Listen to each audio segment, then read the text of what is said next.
Hi, it's Chris again, and welcome back to another video. This one is the third part in my series on the new wave of British heavy metal. And the last video I finished at the around about the summer of 1980, August 1980, when the Reading Festival was basically a new wave of British heavy metal festival with Def Leppard, Iron Maiden, Samson, Girl, loads of different bands, Praying Mantis, and so on. Also that summer was the Monsters of Rock, the first ever one that took place at Castle Donington. Rainbow were the headliners, and one of the new wave of British heavy metal bands, Saxon, took part in that as well. One of the bands, those Scorpions, a German band, were really big at them at that time and toured extensively. This is the single Make It Real, back with Don't Make Any Promises Your Body Can't Keep. This is from the Anal Magnetism album, a good album actually. They're a band that kind of really shaped the sound of hard rock in the late 70s and the early 80s, I think. And I saw them on the Animal Magnetism tour, and they were supported by Tigers of Pangtang, and this is their debut album, Wildcat, from 1980. This came out just after the summer, I think, in 1980. Really good album, quite a weak vocalist, Jess Cox. But it gave it a particular sound, and this, to be honest, is my favourite album by them, their debut. Great songs, Insanity, Slave to Freedom, Don't Touch Me There, Killers, all really, really good songs, I think, and a particular sound. You know, usual kind of average production for new wave of British heavy metal, but a really good debut album. Really enjoy that one. They brought out a single at the same time, Susie Smiled, and that was back with their version of Tush, which was a ZZ Top song, also covered by Girls' School. Then we had another compilation. This is Brute Force this time. This is from 1980. It's got Fist and Diamond Head and Quartz and White Spirit, Sledgehammer, Raven. So a really good mix. There's the track listing. A really good mix of stuff. Lots of bands that didn't actually make it onto albums or get really very good record contracts actually. Colin Towns and Mick Underwood, two sort of solo tracks by them. They were members of Gillan and also appeared on some Samson, early Samson as well. And then the jewel in the crown, I think, of the new wave of British heavy metal. This is the White Album by Diamond Head. So this is a promo of that album. It came out, it was £3.50 in Sounds magazine. I actually got this one when I went to see them support April Wine in 1980. April Wine were dreadful. I went up to the merchandise stand halfway through their gig and I met the band. We went next door and had a drink actually. They were really good guys. This one's got To Paul on it and all their signatures. I did have my own version to Chris, but many years ago I sold it and I regretted it almost instantly actually. I sold it for quite a bit of money. Anyway, I managed to get another copy. This was from my friend Paul, so I bought it from him a number of years ago, so I've got that back in my collection. But Lightning to the Nations, It's Electric, Sucking My Love, of course, Am I Evil, The Prince, Helpless. This for me is the definitive quintessential must-own new wave of British heavy metal album. Another good album, very Deep Purple sounding, was White Spirit. This was, I think, their only album they did. Yannick Gers, who was the guitarist in White Spirit, went on to play with Gillan and then on to Iron Maiden, ultimately. And if you see him perform, if you've ever seen him perform, he sounds and looks like Ritchie Blackmore. And this is a very Deep Purple kind of sounding album, actually, often with the keyboard and guitar interplay. But good album, nonetheless. Really like that. Single that came from that Midnight Chaser, back with Suffragettes.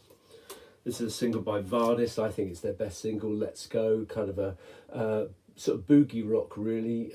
Steve Zodiac was the main guy. He sang, played the guitar, played barefoot as well. Interesting guy. Then we've got Birmingham band Quartz. This is Stand Up and Fight. I think it's about their third album possibly. So they've been around for quite a while. They're from Birmingham. Their initial album was actually produced by Tony Iommi of Black Sabbath, but not bad. Fairly kind of standard fare really. Another single from Tigers of Pangtang, that's Euthanasia. And then the third album from Saxon, which is Strong Arm of the Law. This is a great album actually. The two opening tracks on each side, Heavy Metal Thunder and 20,000 Feet, sound very similar. They're great songs, proper good metal songs. You know what you're getting when you get a Saxon album. Another compilation, this is New Electric Warriors from 1980. This time it's on Logo Records.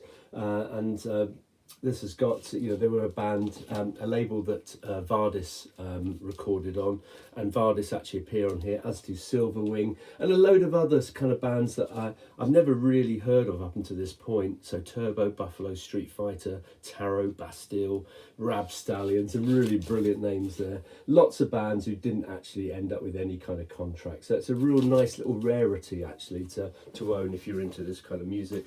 And another compilation, this is Metal Explosion. This is from the Friday Rock Show sessions, and it got a variety of stuff there. Samson, Praying Mantis, Trespass, they were a great band. Angel Witch, of course, and a kind of bluesy Ian Gillan, not their best song, but not bad. So there's Metal Explosion, that's on BBC Records. In 1980 I went to see this band, Canadian trio Triumph.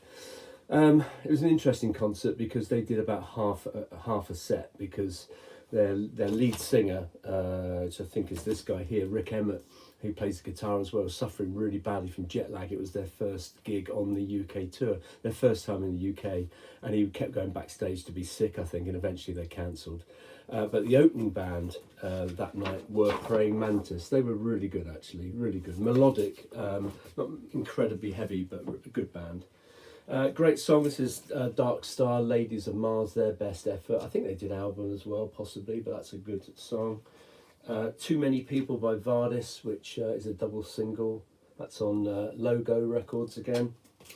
Around this time as well, this was a hugely influential band, a massive band in the UK, probably in the world in 1980, but certainly in the UK. I went to see them on this tour, actually. They were supported, I think, by Max Webster, but in other tours that I've seen them, I know that Quartz have supported them, so there's a new wave of British heavy metal connection there. And they were incredibly influential on the more proggy end of the new wave of British heavy metal. Budgie were a band who were, again, big influencers in the sound of lots of rock bands in the 70s, late 70s. But eventually they ended up touring with lots of these new wave of British heavy metal bands. Gillan, for example, I think possibly Leopard as well, I can't remember. But as support act, and they actually changed their sound. They appeared at Reading for a couple of years running, actually. And this album is a real change in direction, actually. This is Power Supply. It's on Active Records rather than MCA, which they had been on before. And lots of the songs are kind of short and to the point. Gone are the kind of extended solos and big heavy riffs that maybe they used to have in their older stuff. But Forearm Smash, Hellbender, Gunslinger, Power Supply, Crime Against the World. Really good album, actually. Real change in direction.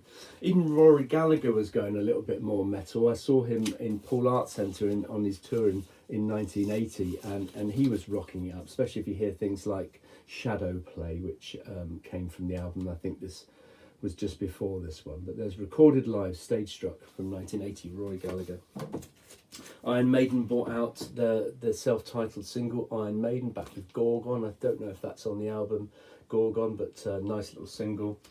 And then we've got the debut album on Logo Records of Vardis. This is 100 Miles an Hour. Guaranteed no overdubs. It's just real raw rock and roll, really, this one. It was recorded two really salubrious venues here, recorded at Slough College and Lowestoft South Pier Pavilion. Marvellous stuff. So that's Vardis. A lot of these bands, they were just really recording their live sets, whether it be live albums or studio. That's what they were doing. They weren't trying to create epic albums. They were just recording what the songs that they knew, really. Really established band by this time, Motorhead, not really part of the new wave of British heavy metal, but certainly influential in its sound, especially on bands like Tank. But this is their kind of, probably their definitive album. It's not actually my favourite. Overkill's my favourite, but lots of people see this as the best Motorhead album. Mancunian Metal from Tora Tora. This is Red Sun Setting. And then the third in the Metal for Mothers series, this one's called Mother's Pride. It's just an EP, got 4 tracks on it: Wildfire, White Spirit, Baby Jane and Quartz. Baby Jane carrying on with that new wave of British heavy metal theme of naming a song after your band. And then we've got, towards the end of the year, we've got Live in the Heart of the City, Whitesnake. The initial 78 recordings came out as a Japanese only, actually, in about 79, but this amalgamated a 78 concert and a 1980 concert. This is the French version, which has got a gatefold sleeve, which the UK one didn't actually have. Again, not particularly very metal, but very, very competent, and lots of bands toured with Whitesnake, who were part of the new wave of British heavy metal. Single from Budgie, Crime Against the World, that's from their album Power Supply. And then just finally, before we go into 1981, I'll probably do that on the next video actually, this is Girls' School, and yeah right, and that's signed because I got it signed when I saw them support Uriah Heep in about 1980 or so, 80, 81. There you go, VC. Hope you enjoyed that. That's the third one in this series. I've got one more to do, so I'm going to look at 81 into 82, 83, and a little bit beyond. And then that concludes my series on the new wave of British heavy metal. Hope you'll tune in next time. Cheers.